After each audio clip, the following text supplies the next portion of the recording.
పూరా లోకల్. అఫీషియల్‌గా ఇప్పుడే మంగ్లీ ఒక లెటర్ అనేది పాస్ చేసింది. అసలు ఆ లెటర్‌లో ఏముంది అంటే, నన్ను, నా పాటను ఆదరిస్తున్న, అభిమానిస్తున్న ప్రతి ఒక్కరికి పేరు పేరున నా కృతజ్ఞతలు. మీ రుణం మంగ్లీ ఎప్పటికీ తీర్చుకోలేనిది. గత వారం రోజులుగా నాపై జరుగుతున్న విష ప్రచారాన్ని చెప్పుకునేందుకు ఈ బహిరంగ లేఖ ద్వారా మీ ముందుకొచ్చాను. శ్రీకాకుళంలో ప్రతి ఏటా జరిగే గొప్ప ఆధ్యాత్మిక వేడుకైన అరసవల్లి రథ సప్తమి వేడుకల్లో లైవ్ కాన్సర్ట్‌కు నన్ను ఆహ్వానించినందుకు అదృష్టంగా భావిస్తున్నాను. ఈ మ్యూజికల్ ఈవెంట్ ఎంత పెద్ద సక్సెస్ అయిందో మీ అందరికీ తెలిసిందే. శ్రీకాకుళం ప్రజలు నాపై చూపిన అభిమానం ఈ జన్మలో మరవలేనిది. మరో జన్మంటూ ఉంటే ఈ సిక్కోలు గడ్డపై పుడతానని వేదికపైనే నా కృతజ్ఞత తెలుపుకున్నాను. ఈ ప్రోగ్రాంలో కేంద్ర మంత్రి శ్రీ రామ్మోహన్ నాయుడు గారు, స్థానిక ఎమ్మెల్యే శ్రీ గొండు శంకర్ గారు ముఖ్య అతిథులుగా పాల్గొని లక్షలాది జనం ముందు నాతో పాటు నా టీంను సత్కరించి అభినందించారు. కార్యక్రమం అనంతరం తొలిసారిగా ప్రత్యక్ష దైవం శ్రీ సూర్య భగవానుని ఆలయాన్ని దర్శించుకోవాలనుకున్న సందర్భంలో కేంద్ర మంత్రి రామ్మోహన్ నాయుడు గారి కుటుంబం ఒక కళాకారిణిగా నన్ను వాళ్ళతో పాటు ఆహ్వానించారు. ఇక్కడ మంత్రి గారు, ఎమ్మెల్యే గారి స్థానంలో ఎవరున్నా దైవ దర్శన భాగ్యం కల్పించేవారు. కార్యక్రమం విజయవంతమైన సందర్భంగా ఆ కుటుంబం నన్ను ఒక ఆడబిడ్డగా ఆశీర్వదించారు. గొప్ప మనసుతో కళాకారిణిగా నన్ను గౌరవించడం తప్ప, దేవుని కార్యక్రమానికి ఒక రాజకీయ పార్టీ ముద్ర వేసి ఆరోపణలు చేయడం న్యాయమా అని అంటున్నాను. 2019 ఎన్నికలకు ముందు వైఎస్ఆర్‌సీపీకి చెందిన కొందరు లీడర్లు సంప్రదిస్తే పాట పాడాను. దాని తర్వాత 2 నియోజకవర్గాల్లో క్యాంపెయిన్ చేశాను.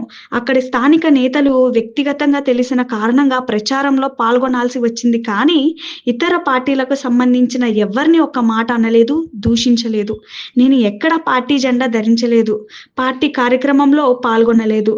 అప్పటి పరిస్థితుల్లో ఒక కళాకారిణిగా పాడాను. వైఎస్ఆర్‌సీపీ ఒకటే కాదు, బీజేపీ, టీఆర్ఎస్ పార్టీలతో పాటు దాదాపు అన్ని పార్టీ లీడర్లకు పాటలు పాడాను. కానీ అప్పటికే నాపై రాజకీయ పార్టీ ముద్ర పడడంతో మిగతా పార్టీలకు చెందిన వాళ్లకు నా పాట దూరమైంది. దీంతో చాలా అవకాశాలు కోల్పోయాను, అవమానాలు ఎదుర్కొన్నాను. ఈ కారణంగానే 2024 ఎన్నికలకు ముందు వైఎస్ఆర్‌సీపీతో పాటు అన్ని ప్రధాన పార్టీలు ప్రచార పాటలు పాడాలని కోరినా సున్నితంగా తిరస్కరించాను. నా ప్రతి పాట ఇంట్లో పండగ పాట కావాలనే, పార్టీల పాట కాకూడదని ఈ నిర్ణయం తీసుకున్నాను. రాజకీయాలకు అతీతంగా నన్ను అందరూ ఆదర్శించాలని, అభిమానించాలని మనస్ఫూర్తిగా కోరుకుంటున్నాను. బంజారా జాతి నుండి వచ్చి కల్చరల్ పాటలు పాడుతున్న సందర్భంలో రాష్ట్రంలోనే ప్రతిష్టాత్మకమైన శ్రీ వెంకటేశ్వర సంగీత కళాశాలలో చదువుకున్న అనే నేపథ్యంలో ఒక కళాకారిణిగా గుర్తించి ఎస్వీబీసీ ఛానల్ సలహాదారుగా నియమిస్తున్నట్లు ఛానల్ అధికారులు నన్ను సంప్రదించారు.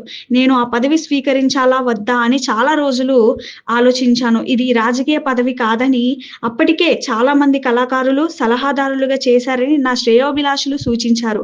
పైగా మా ఇంటి ఇలవేల్పు శ్రీవారికి సన్నిధిలో ఎలాంటి అవకాశం వచ్చినా తిరస్కరించరాదనే ఉద్దేశంతో ఆ పదవిని కొనసాగించాననే తప్ప ఎక్కడ బహిరంగంగా ఆ పదవి గురించి ప్రకటించుకోలేదు. నా పాటను నమ్ముకునే వచ్చాను, కానీ పార్టీలను, పదవులను నమ్ముకొని రాలేదని వేడుకుంటున్నాను. ఇక ఫేక్ ప్రచారం చేస్తున్న వారి కోసం శ్రీ నారా చంద్రబాబు నాయుడు గారిని నేను ఎక్కడా అనని మాటలను ఆధారాలు లేకుండా, వాస్తవాలు తెలియకుండా కొందరు కావాలనే రాజకీయ లబ్ధి కోసం ఫేక్ న్యూస్ ప్రచారం చేస్తున్నారు.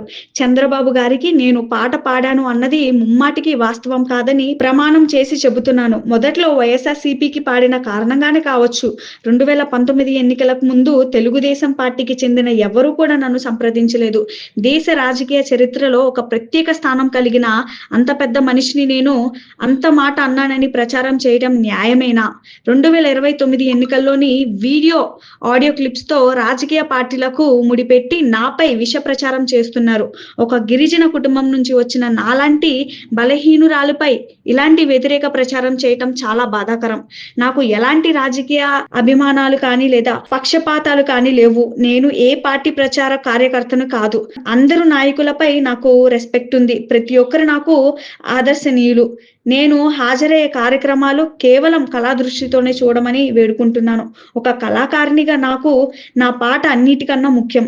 కళకు, కళాకారులకు ఎల్లలు లేవని, ఎటువంటి భేదభావాలు ఉండవని నమ్ముతున్నాను. దయచేసి నా పాటకు రాజకీయ రంగు పూలముద్దని ఏ రాజకీయ పార్టీలతో నాకు సంబంధం లేదని మరోసారి మీకు విన్నవించుకుంటున్నాను.